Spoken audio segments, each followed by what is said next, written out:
इनके लबे रंगी की निछावर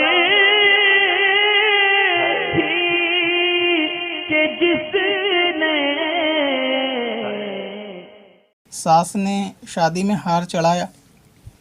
अब इसकी असल में ज़कात कौन देगा और ये कि इसके मालिक कौन है।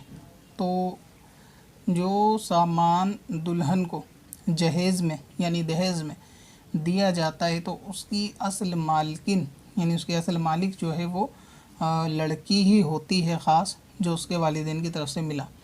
और जो चीज़ दुल्हन को ससुराल की तरफ से यानी सास की तरफ से चढ़ाई जाती है तो उसमें उर्फ़ देखा जाता है कि वहाँ चढ़ाने में रिवाज क्या चलता है आपके समाज में या आपके गांव कस्बे में, आपके शहर में, क्या इसमें लोगों के अंदर उर्फ़ में क्या चीज़ मशहूर है। अगर ये मशहूर है कि ये हार जो है वो दुल्हन पे चढ़ाया जाता है सास की तरफ से लेकिन मालिक नहीं किया जाता और यही सबको ख़बर है, वहाँ इसमें इजहार की ज़रूरत भी नहीं कि मैं मालिक नहीं करती, ऐसा कहना ज़रूरी नहीं है, बल्कि सबको मालूम है, अंडरस्टूड है कि वहाँ इनका रिवाज ही ऐसा है कि हार चढ़ाते हैं दुल्हन को, फिर वापस रख लेते हैं। जब दूसरी शादी करते हैं दूसरी औलादों की तो उस पर भी चढ़ाते हैं, वापस रखते हैं। यानी एक ऐसा बुज़ुर्गों का पुराना कोई सामान होता है कि जिसको सब यानी सब की शादियाँ उसी से करवाते हैं। तो इसमें रिवाज ये होता है कि चढ़ा के सास वापस रख लेती है। तो इसकी असल मालिक जो है वो सास ही होती है, दुल्हन इसकी मालिक नहीं होती। तो फिर ये जब इसके सारे निकाह हो जाते हैं घर के, जिस भी इस हार के साथ उसको करना था, तो फिर ये उसको बेच के या उसमें से सारा हिस्से जो है ना सब में तकसीम होते हैं।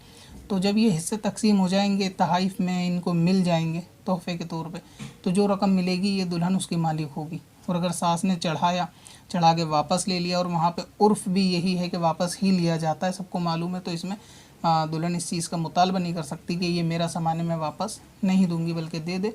और फिर ये, और अक्सर इसमें रिवाज भी ये होता है कि जब सब लड़कों की शादियाँ हो जाती हैं तो सारी बहुओं पे चढ़ाने के बाद ही उनको सबका हिस्सा मिलता है। और जब तक कोई बाकी रहता है तो जब तक किसी उसके यानी सेकंड को मालिक नहीं किया जाता, जब तक वो लास्ट वाला फ़ाइनल ना हो जाए। तो इसीलिए वो हार वापस दिया जाएगा और उसकी असल मालिक सास रहेगी। और अगर उर्फ़ में ये है कि जो चीज़ चढ़ा दी गई और उसकी मालिक दुल्हन को कर दिया जाता है, उसमें कहा नहीं जाता लेकिन अंडरस्टूड है कि ऐसा ही होता है, तो फिर मालकिन इसकी जो है वो दुल्हन हो जाएगी यानी लड़की हो जाएगी। अगर सास ने कोई ऐसा तोहफ़ा दिया है कि लोगों में मशहूर है कि ये चीज़ दी जाती है, मसलन ये कि कपड़े भी देते हैं शादी में, तो अगर मान लो एक सूट दिया और वो उसके हाथ पे रख दिया और ये सबको पता है कि हाँ ये दुल्हन को दे दिया, मालिक बना देगा, और दुल्हन ने उसको कब्ज़ा भी कर लिया, तो इसकी मालिकिन जो है वो दुल्हन है। और ऐसी सूरत में जो आपने कहा हार का मसला, तो इसमें लड़की मालिक नहीं होगी। तो चाहिए अगर सास मांगती है तो उसको दे दे, असल मालिक इसकी वही है, जब तक कि ये ख़ुद इसके मामला फ़ाइनल करने के बाद आपको ये ना दे। पत्थर में असल लाले पुरनवार बना